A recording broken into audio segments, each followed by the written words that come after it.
Alors Adeline, qu'est-ce que ça a transformé dans votre quotidien professionnel, cette formation continue? Ça m'a transformée moi-même déjà, puisque ça m'a donné un sentiment de légitimité, ça a appuyé mes connaissances, ça m'a permis d'avoir de la prise de hauteur, de la sensibilité, puisque j'étais vraiment très axée chiffres, je suis maintenant beaucoup plus axée humain. Ça m'a vraiment donné une vision globale et ça m'a permis de pouvoir travailler avec beaucoup plus de confiance en moi. Et alors, donc ça c'est sur les compétences que ça vous a apporté. Sur votre carrière, une fois que vous avez terminé la formation continue, comment ça s'est passé? Vous êtes allé toquer à la porte d'autres entreprises, vous avez répondu à des annonces en vous disant, bah voilà, cette fois je peux candidater? En fait, j'ai cette double compétence technique de la connaissance du spectacle et de l'audiovisuel, plus mon diplôme RH. En fait, je n'ai pas eu besoin de toquer à la porte des entreprises, elles sont venues me chercher, j'ai eu beaucoup de chance. D'accord, donc vous avez été repéré par des entreprises. Aujourd'hui, vous êtes donc responsable, même directrice des ressources humaines France au sein du groupe Banijé. Est-ce que vous pouvez nous dire quelques mots sur votre quotidien? Qu'est-ce que vous faites concrètement maintenant? Alors, j'ai créé le service RH qui était plus un département financier composé de gestionnaires de paye.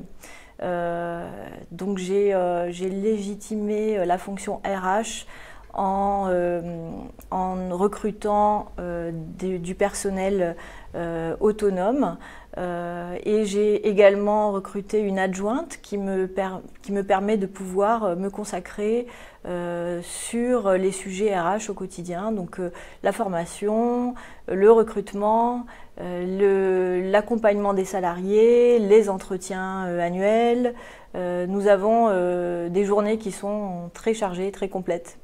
Et ça s'est fait directement après la formation continue ou vous avez eu d'autres expériences professionnelles avant d'en arriver à cette grande expérience? Alors juste après la formation continue, j'ai eu un rôle de conseil auprès des entreprises culturelles et productions audiovisuelles. Donc là, j'ai pu mettre en pratique mon côté couteau suisse, RH et paye.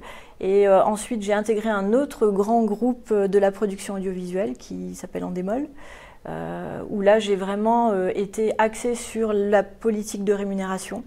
Et maintenant, chez Banijé, on m'a confié la gestion des ressources humaines. Michel, un parcours comme celui d'Adeline, c'est un beau parcours IGS, on le voit. Alors peut-être, si on peut mettre en avant les points clés, hein, c'est d'abord un objectif, ensuite peut-être une individualisation aussi de la formation pour en retirer ce qui intéresse, et puis après, bah voilà, une carrière qui décolle. C'est le but que vous affichez pour vos candidats. Alors on a un double but en fait, effectivement des carrières qui décollent et puis aussi de faire avancer une certaine vision des ressources humaines dans les entreprises. On veut être un peu un influenceur social aussi quand même quelque part. Et donc pour les carrières, ce qu'on peut dire aujourd'hui c'est qu'il y a plusieurs DRH même de groupes de CAC 40 qui sont issus de l'IGS.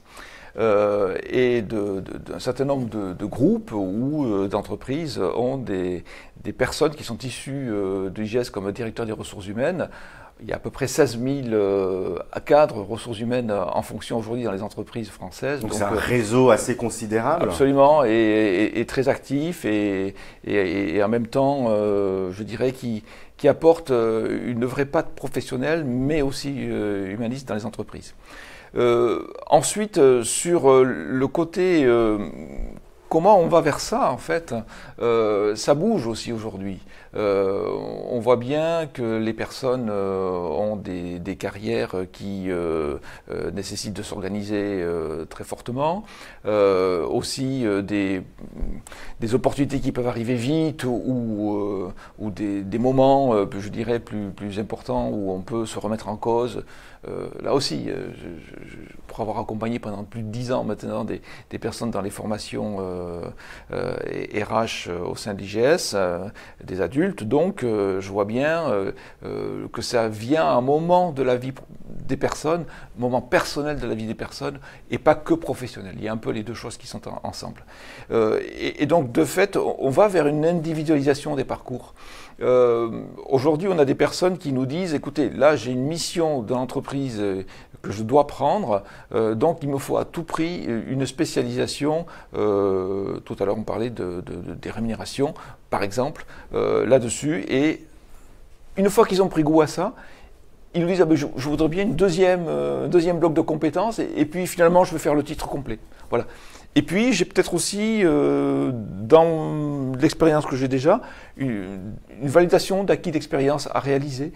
Et donc pendant longtemps on faisait des validations, des VAE, je dirais quasiment totales ou quand même à 80-90%. Aujourd'hui on va avoir du mixte entre un bloc ici, la VAE là, par bloc, etc. Donc on a un peu une flexibilité beaucoup plus grande. Et ça permet, cette flexibilité, peut-être d'atteindre plus facilement son objectif. Ça veut dire que vos candidats, une fois qu'ils sortent, le retour sur investissement, il est quasi immédiat? Absolument, complètement. On a même, on a développé un peu même le concept de ROI pour les entreprises, à savoir que plutôt que de se payer un consultant en externe, vous envoyez un de vos collaborateurs en formation et le projet sur lequel il travaille est un projet qui va intéresser l'entreprise. Et donc cette personne-là, elle a bien sûr tout l'acquis de la formation, mais en plus de ça, les autres personnes avec qui elle est en formation forment une espèce de benchmark intéressant pour l'entreprise.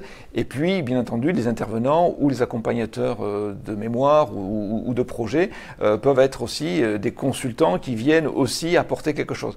Donc l'entreprise, quand elle fait ça, c'est pas quelqu'un qu'elle va sortir de son lieu de travail pour le mettre en formation et puis après le faire revenir.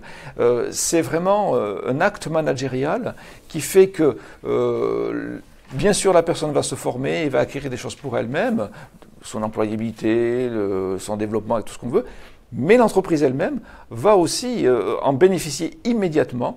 Dans les équipes, quand la personne va revenir, il y a, je dirais, des lignes qui vont bouger, des innovations sociales qui vont se faire, des innovations RH. Adeline, si on revient sur votre parcours, est-ce que vous pensez que sans cette formation, vous auriez pu, d'une manière ou d'une autre, atteindre le poste que vous avez aujourd'hui, ou vraiment la formation était une condition sine qua non à son obtention? Je n'aurais jamais atteint ce poste sans cette formation. Je serais restée administratrice dans la prod et je n'aurais jamais pu accéder à un poste RH puisque rien dans mon parcours ne me permettait de postuler sur ce genre d'emploi. Et Michel, est-ce que ça continue à recruter aujourd'hui le secteur des ressources humaines? Est-ce qu'il y a des opportunités qui sont offertes à vos diplômés? Absolument. Le métier de ressources humaines est en pleine transformation. On peut dire que pendant longtemps on disait mettons la paye, oui, ça va disparaître avec la digitalisation, etc. Mais en fait, non, ça se transforme, mais ça reste un vrai métier. On pouvait dire que avec les nouvelles technologies, la création, enfin le processus de recrutement, de formation disparaîtrait, ou ces rôles-là disparaîtraient. Mais en fait, non, ils se transforment énormément. Et on va vers plutôt la valeur ajoutée dès l'instant où ces nouvelles technologies vont pouvoir apporter une certaine qualité, une certaine fiabilité dans les opérations. Le RH va aller plutôt sur la valeur ajoutée. Et puis, tout à l'heure on le disait, on va vers aussi un peu des métiers de coaching, des managers, qui sont les premiers RH de proximité en fait, hein, mais pour lesquels il y a quand même besoin de les accompagner de façon importante.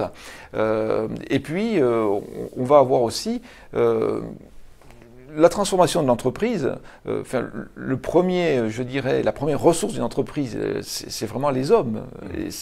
Les technos, tout ça, ça peut se changer, mais les hommes, non. Voilà. Un mot d'ouverture à Adeline peut-être sur les fonctions, le métier de DRH. C'est vrai que y a de plus en plus de faits d'actualité qui mettent en lumière le mode de fonctionnement des ressources humaines. Vous pensez que c'est un vrai enjeu, vous le disiez tout à l'heure, pour remettre de l'humain au cœur de ces fonctions de ressources humaines? C'est un vrai enjeu aujourd'hui et comment vous l'intégrez dans votre quotidien professionnel? Alors, c'est peut-être étonnant ce que je vais dire, mais la fonction RH, on sait qu'elle fonctionne bien quand on n'entend pas parler d'elle et quand il n'y a pas de mécontentement. Donc ça, c'est vraiment, et je dirais même, quand les salariés sont heureux, là, on sait que la fonction RH donne ses pleines qualités. Dans mon quotidien, chaque jour est tellement différent que je ne pourrais pas vous citer d'exemples précis, mais j'essaie du mieux que je peux avec mes équipes de mener à bien notre mission d'accompagnement, puisque c'est ce qu'attendent le plus nos managers, et de resituer un petit peu la législation dans le débat, puisque nous travaillons dans le monde de la télé et que nous avons des personnels assez fougueux et passionnés.